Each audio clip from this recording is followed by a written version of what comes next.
Welcome to this explainer. Today, we are embarking on a truly fascinating journey, exploring a space where two completely different worlds collide. On one hand, we've got this deep, emotionally rich Korean theology, and on the other, well, we have the hard, objective realm of modern data science. We're talking Python code, Jupyter notebooks, and Bayesian probability. Now, you might be wondering, how on earth do those things connect?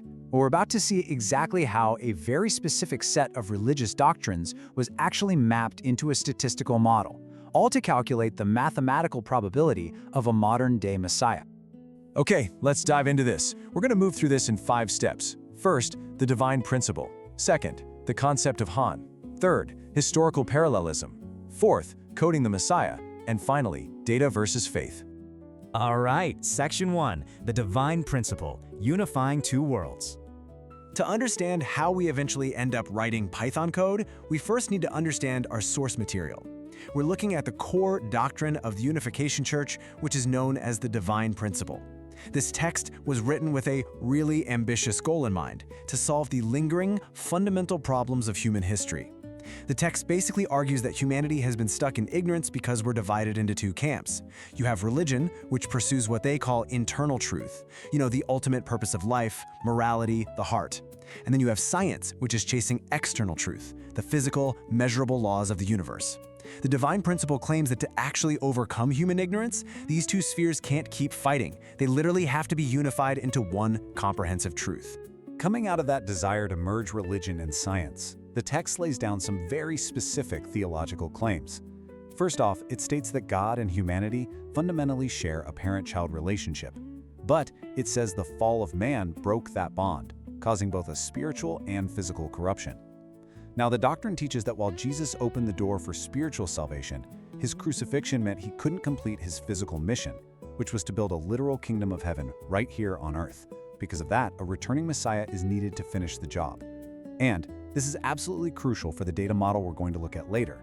The text explicitly prophesies that this returning Messiah is going to be born in a nation of the East, specifically Korea. Moving right along, Section 2, the concept of Han, a theology of sorrow. So while the structural conditions for this Messiah are super rigid, the emotional engine driving the whole thing is incredibly profound. Let's look at the emotional core of this theology, which comes from a distinctly Korean cultural concept known as Han. In Korean culture, Han isn't just everyday sadness. It's this incredibly deep, lingering feeling of unresolved sorrow, grief, and regret. It's often seen as a core part of the ethnic identity, something born out of a long history of suffering. But here's where the divine principle does something completely unique. It takes this concept of Han out of the human realm and elevates it into a cosmic, divine emotion. What's genuinely fascinating is how the divine is framed through this lens of grief. In this theology, God isn't some distant, unfeeling creator sitting on a cloud. Because that ideal parent-child relationship was severed by the fall, God is described as experiencing immense Han, a profound, grieving sorrow. Actually, it goes further. Jesus is also viewed as carrying Han because his original physical mission was so tragically cut short. The entire purpose of the returning Messiah, therefore, is to finally resolve this massive cosmic sorrow. All right, let's shift gears a bit. Section 3, historical parallelism, the math of history. So, we have this deeply emotional theology of a grieving God, right? But how does the doctrine say the universe actually gets restored? This is where the source material takes a sharp turn from raw emotion to highly rigid analytical math, and it perfectly sets the stage for our data science. The text introduces an idea called Providential Time-Identity. Basically, it claims that human history isn't just a random chain of events. Instead, history runs on strict mathematical cycles. The idea is that God is actively trying to fix humanity's original failure, and if a key historical figure fails to do their part, the timeline gets extended. Eventually, history just repeats itself in a parallel period of the exact same length. To put that into perspective, the doctrine maps out Jewish and Christian histories side by side, claiming these eras parallel each other in exact numerical increments. For example, a 400-year period of slavery in Egypt is said to be mathematically mirrored later by a 400-year period of preparation for the Messiah. You see cycles of 120 years, 210 years, and 400 years that supposedly match up perfectly across completely different epochs. And according to the doctrine, doing this math predicts the exact timing of the Messiah's return. Which brings us to the climax of our explainer. Section 4, Coding the Messiah, Python and probability. Okay, so we've got a doctrine that pinpoints a specific location, Korea, and a specific timeline based on these parallel math cycles, pointing to roughly the year 1920. Now for the mind-blowing part, the collision of religious prophecy and modern data science.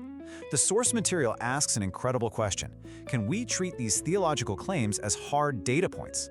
By firing up a Jupyter notebook, writing some Python code, and using Bayesian statistics, researchers actually attempted to calculate the mathematical probability of a single individual meeting all of these exact doctrinal conditions purely by chance.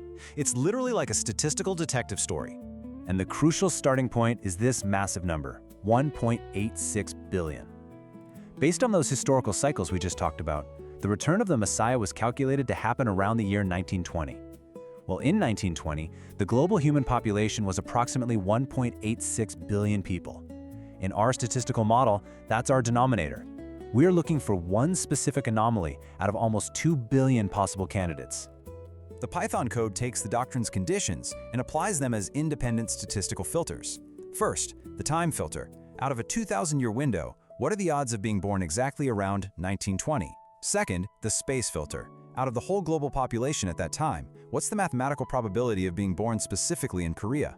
And lastly, the history filter. What's the probability that those 6 mathematical cycles of history align perfectly, even if you allow for a tiny margin of error? When you run this simulation, the visual drop-off is just staggering. You start with 1.86 billion people worldwide.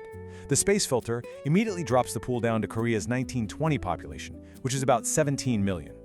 Then, when you multiply that by the probability of the time filter, and the compounded probabilities of the 6 historical cycles matching up, well, the Bayesian probability of all these conditions aligning on a single person by pure random chance becomes astronomically low. The algorithm quite literally filters the entire human race down to 1. Finally, let's look at Section 5, Data versus Faith, the limits of objectivity. It's an incredible exercise in data visualization for sure, but as we wrap up, we really have to look objectively at what this mathematical model actually proves, and maybe more importantly, what it doesn't. As the sources point out, this calculation is a simulation. It relies 100% on the assumption that the parameters set by the divine principle are factually true.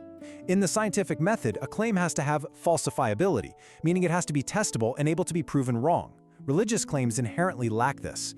So this Python model doesn't prove divine truth. Rather, it impressively calculates the strict internal mathematical consistency of the doctrine itself. We've essentially just watched the ultimate attempt to unify the external truth of science with the internal truth of religion, exactly like the original text demanded. On one side of the scale, we have the intensely quantitative, global populations, Bayes' theorem, and Python code, and on the other, the deeply qualitative, human faith, divine revelation, and the cosmic sorrow of Han. Which leaves us with this final, really provocative thought to ponder. Can a mathematical algorithm ever truly measure something as vast and mysterious as the divine?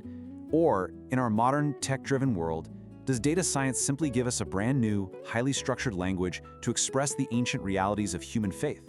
It's a fascinating boundary right there, where objective numbers end and personal belief begins. Thank you so much for joining me for this explainer, and keep questioning the data.